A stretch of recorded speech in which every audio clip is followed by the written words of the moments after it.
ఆషాఢ మాసం ఈ పేరు వినగానే గుర్తుకు వచ్చేది అత్తా కోడళ్ళు ఒక గడప దాటకూడదు అనే విషయం. ఆషాఢ మాసంలో వివాహ ముహూర్తాలు ఉండవు.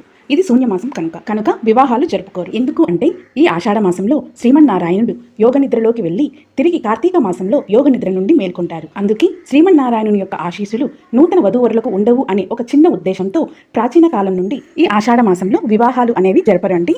అలాగే శంకుస్థాపనలు, భూమి పూజలు కూడా చేయరు.